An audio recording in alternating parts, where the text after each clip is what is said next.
Buen día, ¿cómo estás? Muchas gracias por conversar con nosotros.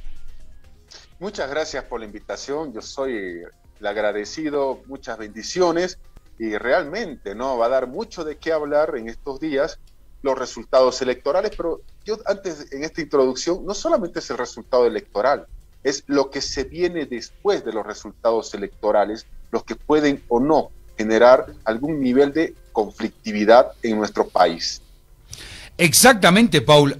Apuntábamos a eso porque una cosa es tener una lectura de la radiografía que nos han dejado estos resultados, que provocan evidentemente un remapeo político en todas las regiones, pero sobre todo hablando de gobernabilidad, de equilibrios, son equilibrios naturales que busca la sociedad, y esta es la primera pregunta.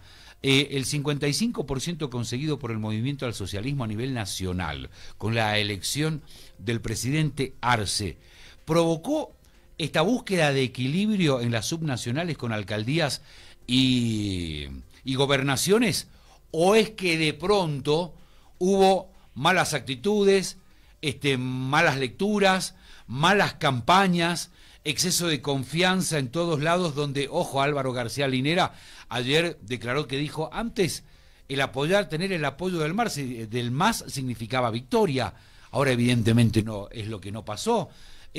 ¿Cuál es tu punto de vista, Paul? Muy bien, primero que nada que ese inobjetable 55% que tuvo el ahora presidente Arce Catacora, claro, confluyeron muchos factores, ¿no? Entre ellos castigo también de ciudadanos, de indecisos, hay que decirlo así, a la administración de Yanine Áñez, a la pelea que había entre Carlos Mesa y Luis Fernando Camacho, y también a la falta de renovación que la oposición mostraba. Y que la oposición siempre realiza acciones que van no como el MAS. El MAS tiene un proyecto político, que decirlo, y una agenda patriótica 2025. Los opositores, en cambio, y lo saben desde la época de Podemos, Convergencia, Unidad Demócrata, Comunidad Ciudadana, que ellos actúan al revés. Hablan primero de una persona y después de la persona que ya está de candidato a presidente, recién hablamos de hablar un plan de gobierno, visión país, etcétera. Ahora, cuando el presidente Arce Catacora ingresa al poder actual, ya automáticamente e inmediatamente siempre se dan las elecciones denominadas subnacionales. No es un secreto, esa es la metodología que el país usa desde el año 2010, así que no hay que sorprenderse. Sin embargo, aquí confluyó un aspecto que tiene que ser autocrítica del MAS. El MAS necesita hacer autocrítica, sí o sí. Todos los partidos también lo tienen que hacer en base a estos resultados. En octubre y noviembre, cuando Evo Morales renunciaba y se iba del país, otros se fueron con él. Pero también hubieron otros figuras públicas del MAS que se fueron a embajadas. Esto no es un secreto. ¿Y el MAS a cargo de quién quedó? De la gente, de las bases, de la estructura orgánica, de ese dirigente militante de tercer, cuarto nivel dentro del MAS. Que ellos trabajaron para que el MAS sobreviva ese año de Yanine Áñez y que el MAS consiga el poder. Y eso lo hicieron de una manera orgánica. Y el primer aspecto dentro de este periodo es cuando eligen esas bases orgánicas candidatos y viene la cúpula y te dice, no lo quiero a esta en el alto no la quiero, a este en cobija, etcétera, tampoco los quiero. Esos candidatos orgánicos con ese apoyo, obviamente buscaron otros partidos, porque hay que decir lo siguiente, en este país lo más fácil en política, ¿saben cuál es? Conseguir siglas, porque hay de todos los colores y gustos, o sea, así es Bolivia, no se puede hacer nada. Y enfrentaron al MAS. Y en esta segunda vuelta contaron con ese voto duro de la oposición. Entonces aquí ha habido una vulneración a la decisión orgánica de las propias bases y los resultados están ahí. Entonces ahí se ha dado esto. Además de otros aspectos también gubernamentales que tienen que servir de autocrítica al MAS y sobre todo al gobierno como tal. Ahora, hay un factor también que tenemos que tomar en cuenta. Hay un criterio de gobernabilidad. Las asambleas legislativas, departamentales, los consejos municipales son un factor de gobernabilidad también. No vamos a decir lo contrario. Ya no vamos a decir que eso es falso. No es un factor de gobernabilidad, especialmente en la labor de legislación y fiscalización, legislación municipal o departamental, según corresponda. Pero también no nos olvidemos que estamos en una situación en la que el órgano ejecutivo municipal, alcalde, a la cabeza de la gobernación, o vicegobernación en los lugares donde hay estos vicegobernadores, tienen la tarea de realizar gestión con este panorama, no les queda de otra. Ahora, Paul, ¿consideras entonces de que en estos momentos hay masistas y hay evistas? Esta subdivisión, este resquebrajamiento, porque, a ver, sorprende lo que declara, por ejemplo, dame un segundo porque es muy fuerte esta declaración. La dirigente Angélica Ponce, dirigente de la Confederación Sindical de Mujeres de Comunidades Interculturales de Bolivia, que va soltando información, ya conocidos los resultados, y cuando comienza a doler, a arder la herida, lo que declara, por ejemplo, doña Angélica Ponce, dijo: a ver, le pedimos nosotros a Evo Morales de que no participe en la campaña del candidato del MAS en La Paz, porque evidentemente ya consideraron ellos en la interna de que era su presencia negativa y que provocaba un desgaste. Ya está marcado entonces el territorio masista y territorio evista dentro del MAS. ¿Y cuáles pueden ser las consecuencias cuando se ve todavía la incursión y la presencia de Evo Morales a nivel nacional dentro del partido? Muy bien, yo considero inclusive que no hay dos grupos solamente. Voy a justificarme que existen tres grupos, te cuento. ¿Cuál sería el tercero? El primero, el grupo evista, que no hay duda alguna que existe el liderazgo de Evo Morales desde que el MAS aparece en Bolivia, desde el 99 hasta el día de hoy. Obviamente hay un grupo que es fuerte y afín a Evo Morales y siguió siendo leal cuando él estaba en Argentina. Es decir, es algo que no se puede negar. Luego tenemos un segundo grupo, que podemos llamar un grupo de masistas profesionales, porque hay profesionales en el MAS, hay que reconocer eso, ya llamados también tecnócratas, en el que la representación la tendría el presidente Arce Catacora. Sí, personas que, sí, por ejemplo, un ejemplo, los ministros actuales, todos han tenido experiencia en función pública, quizás no en cargos jerárquicos, pero en cargos de administración pública. Es decir, ese know-how lo tenían durante el periodo de Evo Morales, pero obviamente sabemos que Evo Morales o cualquier presidente no puede poner a todos los funcionarios de una entidad pública, no hay esa figura. Entonces hay un segundo grupo, tecnócratas, profesionales o de carrera administrativa en función pública, si usamos ese término, a la cabeza de, obviamente, Arce Catacora o es su representación. Y veo que hay un tercer grupo, que la personificación es el vicepresidente David Choquehuanca. No nos olvidemos que el MAS es un partido que nace de las bases sociales, nace, por ejemplo, del mundo aymara, del mundo quechua, por mencionar, pero lo que me parece impresionante es que este instante el vicepresidente David Choquehuanca está con un silencio interesante, no está pronunciándose.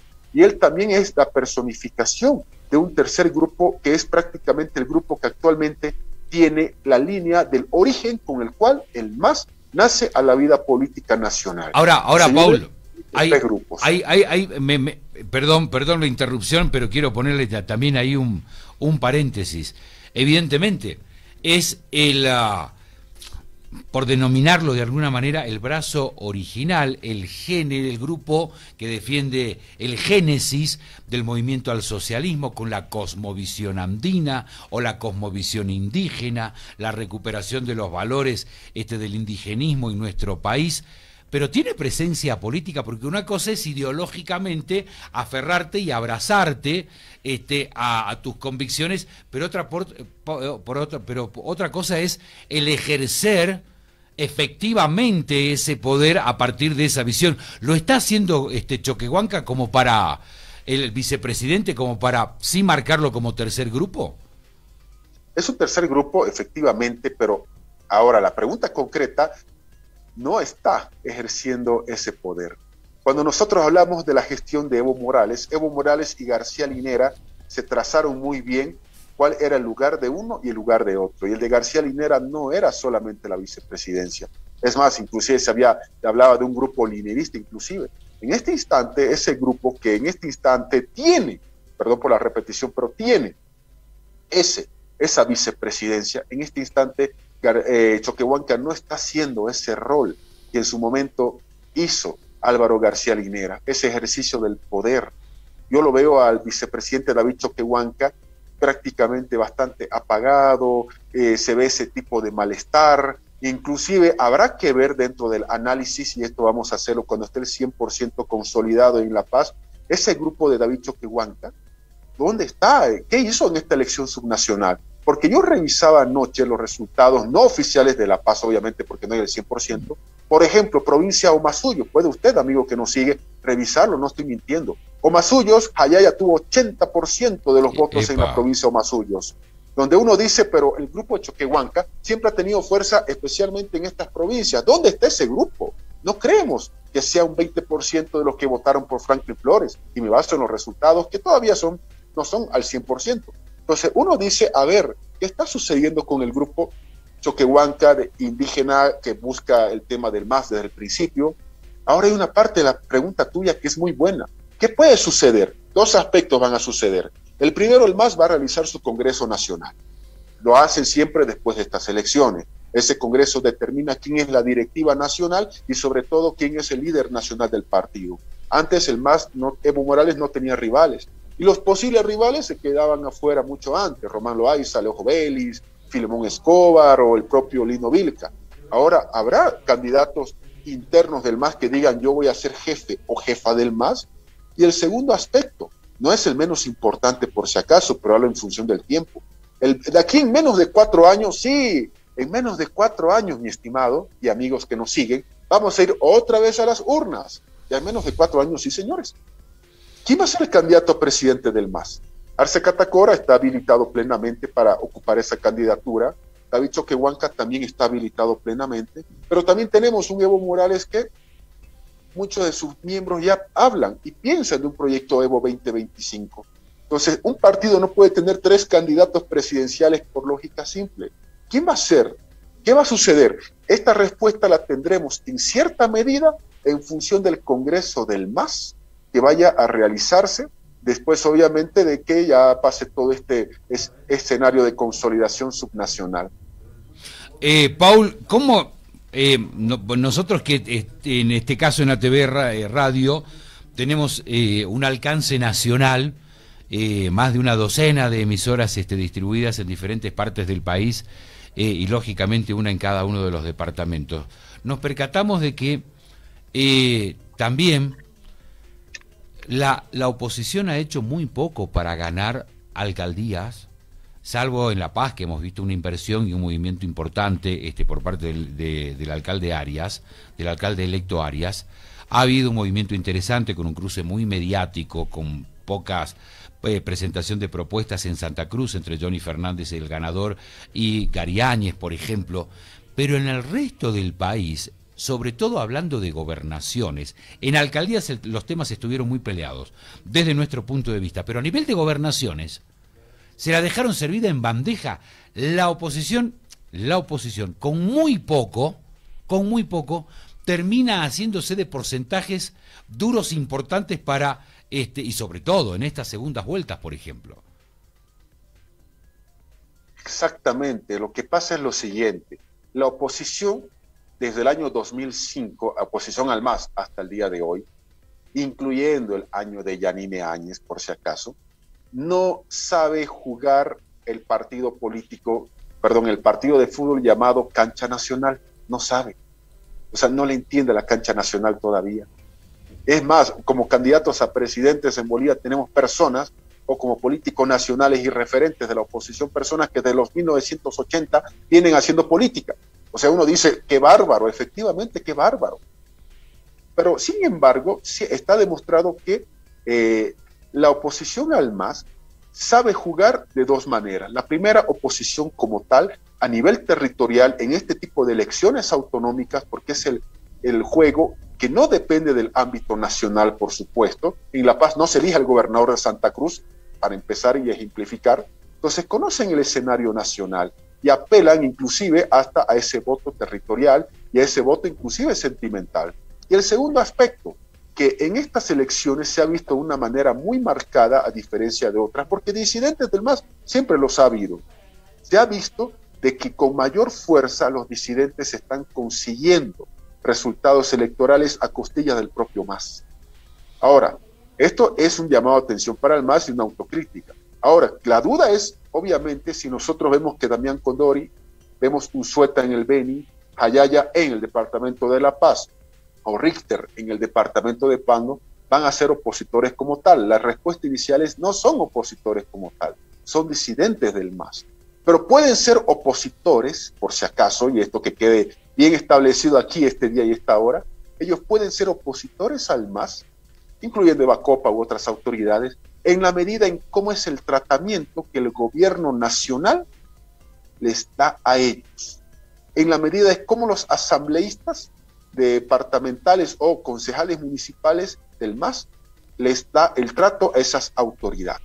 Eso va a marcar si realmente estas personas ya de una vez ya marcan una diferencia y separación del MAS de manera más que definitiva, aunque hay una afinidad política e ideológica reconociendo que no. En este instante es imposible, por ejemplo, hablar de que Luis Fernando Camacho se va a reunir con Óscar Montes de Tarija, con Santos Quispe y con Evacopa. ¿Y qué tal si el MAS hace de que el enemigo de mi enemigo es mi amigo? Esto obviamente va a depender mucho de cómo el gobierno nacional y los asambleístas del MAS, los concejales, traten a estas autoridades. Ojo, estamos hablando de esto mucho antes de que tomen posesión a sus cargos estas autoridades. Y queda lógicamente en nuestro registro. Te voy a hacer la última cortita antes de entrar a la pausa. ¿Cómo entendemos el boom de la presencia de reciclados, como Johnny Fernández en Santa Cruz, como el Bombón en Cochabamba? Y ahora, Paul, yo he escuchado, y no lo he escuchado una vez, lo he escuchado muchas veces en La Paz, que algunos decían, si se presenta Ronald McLean, te juro que voto por él, Ronald McLean. Pero, ¿cómo explicamos el retorno del Bombón? Johnny Fernández, un hombre tan señalado en su momento, sin embargo termina haciéndose, está bien por muy poco, pero termina haciéndose de la alcaldía en Santa Cruz. ¿Cómo explicamos este tema de los reciclados? El caso de Santa Cruz es un poquito diferente al de Cochabamba. En primera instancia, Johnny Fernández logró dividir el voto del MAS en la ciudad de Santa Cruz de la Sierra. Johnny Fernández, antes de este proceso electoral y de años, ya venía trabajando con esos sectores sociales, con los lugares periurbanos, lugares que los alcaldes y el propio gobierno nacional en su momento han olvidado, pero Johnny no. Y consta que han hecho cursos de capacitación, los han hecho emprendedores, cada una de esas personas capacitadas en sus centros y talleres de formación, abran sus peluquerías, hablan del tema de arreglos de uña, confiterías y otros lo han hecho. Es decir, entonces, obviamente, estos hechos que la gente ha visto en Santa Cruz, por supuesto que ha hecho que el voto del MAS tradicional migre a UCS porque él ha hecho que yo tenga la idea de tener mi emprendimiento propio. No nos olvidemos que en Santa Cruz es prácticamente un poder económico que la presencia del Estado es mínima por la razón evidente que sabemos. Dos, Johnny ha tenido un cambio de imagen muy radical. Se lo ha visto una persona más seria, más coherente en sus apreciaciones, a diferencia de lo que era en las anteriores elecciones donde perdía contundentemente. Entonces eso ha hecho que arme una estructura en torno a él y aprovechando obviamente el desastre gubernamental que ha sido, hay que decirlo así, la última gestión de Angélica Sosa, especialmente queriendo agarrarse la imagen de Percy Fernández. Y Johnny ha mostrado a los nuevos votantes, porque los nuevos votantes son también los que deciden, las obras que él hizo, doble vía y otros aspectos, buenas o malas, obviamente está la imagen. Y en Cochabamba, hablar de esa ciudad es sinónimo de Manfred. Prácticamente después de que él dejó la alcaldía, porque él no perdió las elecciones, él renunció a la alcaldía en su momento, las siguientes gestiones que vinieron fueron prácticamente cuestionadas por toda la ciudad de Cochabamba, y quedó el recuerdo de Manfred, y quedó las obras. Entonces Manfred obviamente se mostró con una imagen más jovial para ganarse el voto obviamente de los, ¿cómo se llama?, de los nuevos electores, se mostró como una imagen de volver a la continuidad de las obras, no al continuismo, claro, sino a la continuidad, y sobre todo que, por ejemplo, Manfred es el padre de la famosa zona sur de Cochabamba. Él fue el que puso los planos, fue el que puso los servicios respectivos. Entonces, obviamente, el recuerdo de más vale lo viejo conocido que lo nuevo por conocer, lo hizo. Y además que hay que reconocer, con esto termino, que Cox no era un candidato muy favorecido por las bases y la estructura masista. Paul, qué gustazo, qué gustazo. Vamos a estar conversando, te vamos a estar molestando permanentemente para conversar de estos temas, porque hay que hablar de Doria Medina, hay que hablar de Tuto Quiroga, hay que hablar del escenario político en los próximos 4 años, siglo XXI. En esta metamorfosis, en estos cambios, hay que ver si se reestructura el MAS, hay que ver qué es lo que hacen los nuevos partidos emergentes que ya nacen de la coyuntura, que ninguno tiene una historia política, que todos se prenden de la teta de las siglas, no importa cómo te llames. Es más, ya te iba a preguntar si me ves a mí, Turco Verdeja, como alcalde, gobernador o presidente, porque cualquier perejil se presenta, es decir, tu gama de posibilidades en las boletas de votación, y hasta te da vergüenza tener más de una docena de candidatos. Paul, muchísimas gracias, te mando un abrazo. No, más bien el agradecido soy yo con esta invitación. Estamos atentos a cualquier otra situación y quedo agradecido. Un fuerte abrazo y bueno, finalmente decirle a las autoridades elegidas con el voto, honren ese voto, hagan gestión, porque la gente ya no va a tener paciencia para esperar 5 años más a que recién se vea algo. Gracias por la invitación. Es verdad, un capo clarísimo en sus ideas. Paul Coca, nuestro invitado esta mañana, analista político, hablando del tema. ¿Usted por quién votó, me dijo? Ya le dije que el voto es secreto. Bueno, pero perdón. No se lo voy a decir. 10 de la mañana con 24 minutos.